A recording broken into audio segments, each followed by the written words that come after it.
만약 제가 여러분에게 스페이스X를 보유하고 있어서 최근 37%나 폭등한 그 새로운 우주 테마 ETF가 있다고 말씀드리면요.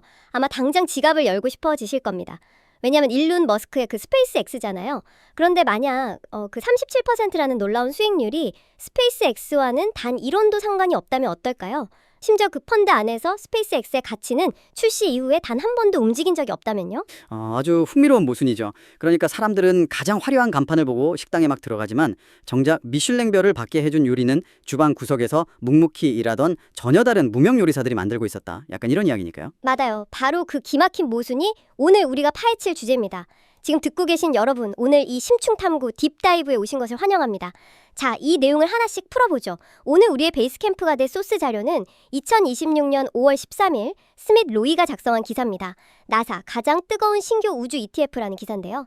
네, 오늘의 미션은 아주 분명합니다. 투자 시장에 쏟아지는 화려한 마케팅, 특히 그 스페이스X라는 거대한 이름이 만들어내는 착시 현상을 걷어내고요.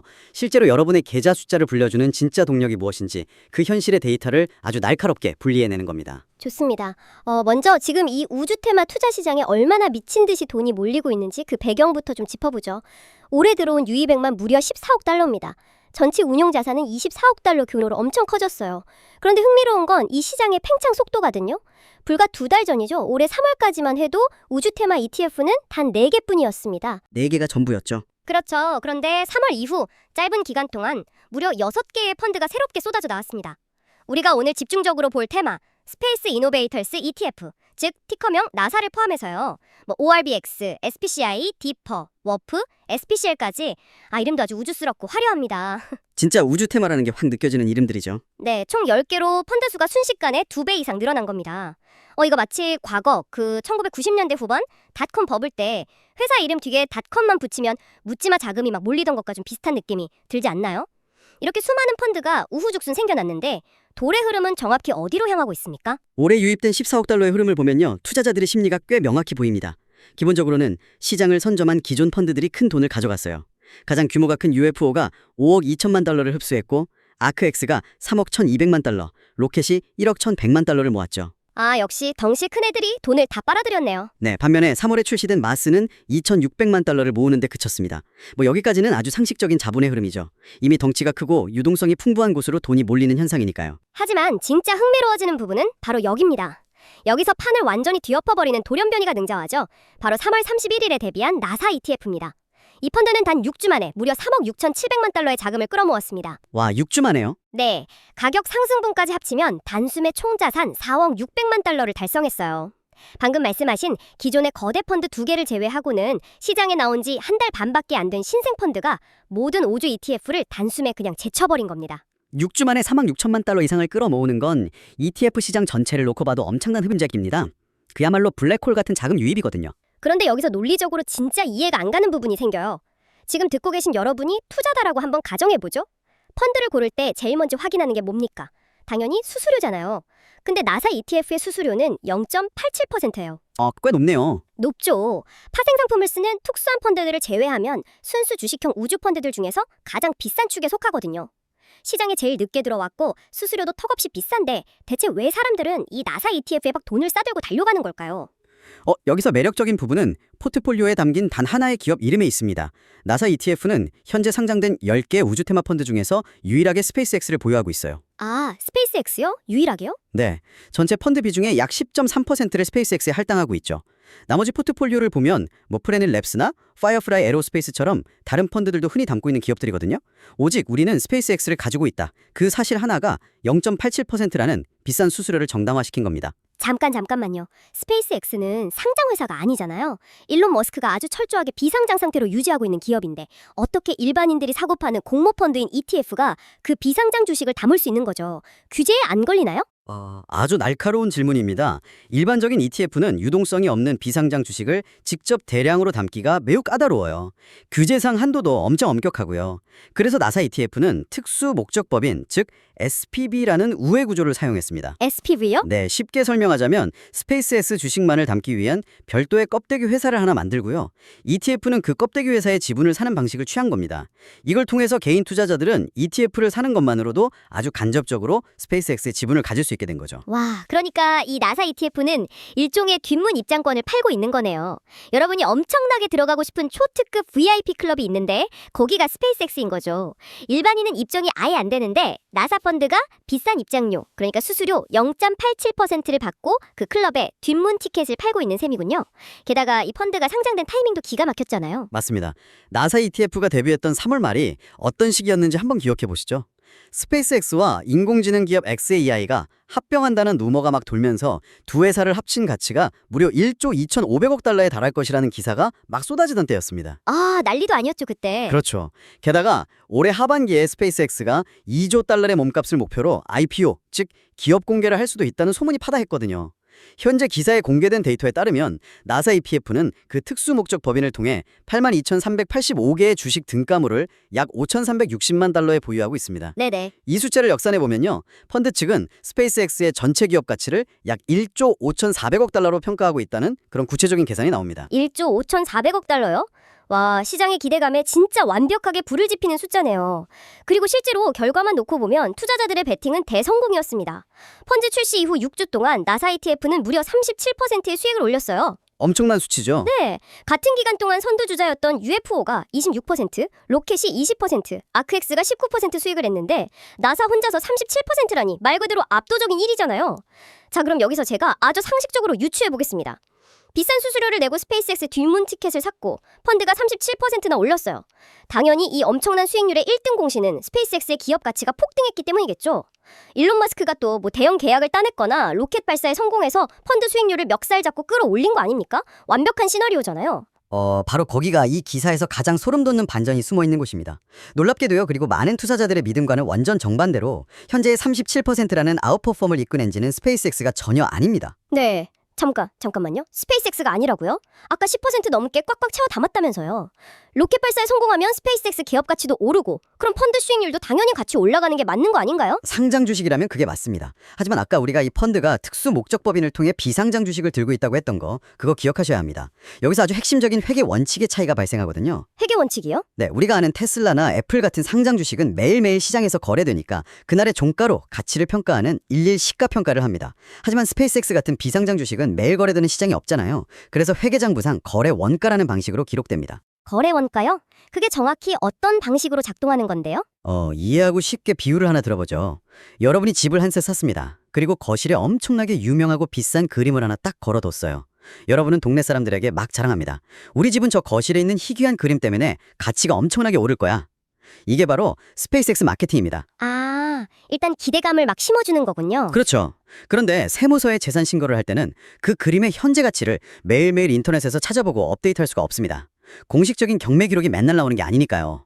그래서 법적으로는 10년 전에 그 그림을 처음 샀을 때 지불했던 가격, 즉 영수증에 찍힌 거래 원가 그대로 장부에 적어둬야 합니다. 아, 그림의 가치가 뭐 100배가 뛰었든 어쨌든 새로운 공식 거래가 발생하기 전까지는 장부상 가치가 단 1원도 움직이지 않는 거죠. 와. 아, 그러니까 나사 펀드 매니저가 스페이스X 주식을 5,360만 달러어치 샀다는 바로 그 순간부터 스페이스X가 뭐 화성에 사람을 보내든 우주정거장을 짓든 간에 펀드 장부상 스페이스X의 가치는 그냥 얼음, 딱 이 상태로 멈춰 있다는 거군요. 정확합니다. 펀드 측에서 스페이스X 주식을 추가로 더 사거나 팔아서 새로운 거래가 발생하지 않는 이상은요.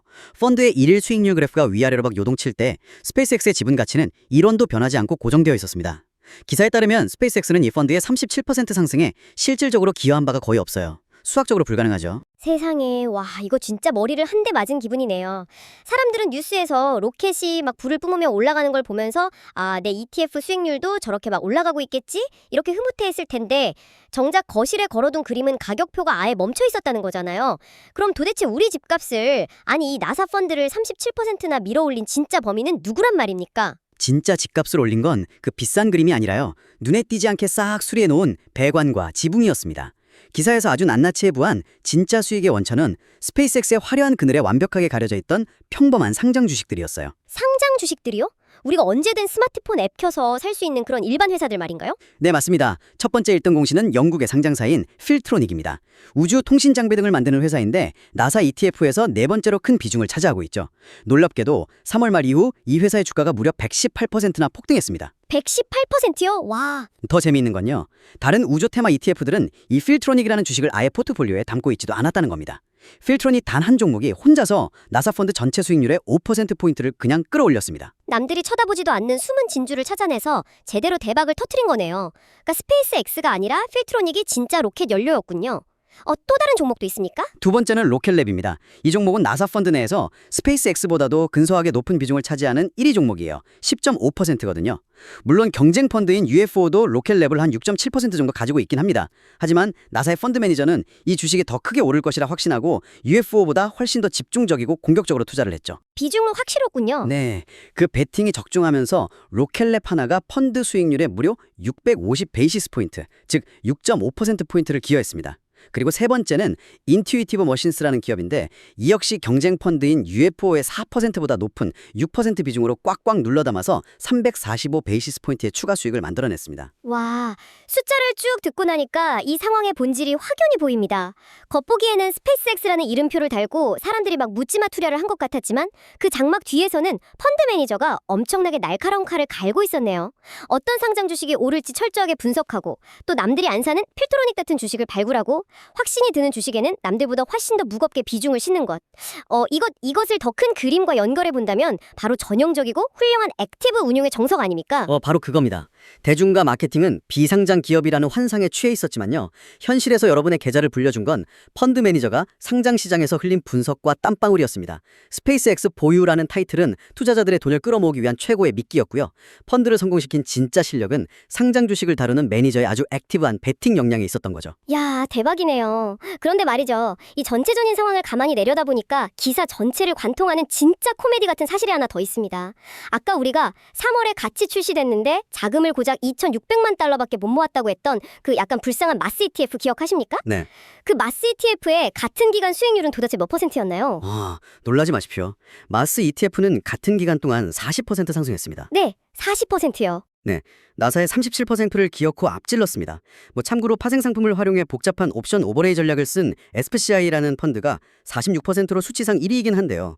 카테고리가 아예 달라서 직접 비교는 좀 어렵고요. 중요한 건 우리가 흔히 아는 순수 주식형 ETF 중에서 마스가 압도적인 성적으로 1등을 차지했다는 팩트입니다. 스페이스X 주식을 단 한 주도 보유하지 않고서 말이죠. 와, 이거야말로 금융시장이 보여줄 수 있는 가장 거대한 아이러니네요. 여러분, 한번 정리해볼까요? 스페이스X가 전혀 없는 마스 펀드는 40%라는 최고의 수익률을 냈습니다. 그런데 투자자들은 이 펀드에 겨우 2,600만 달러만 넣었어요.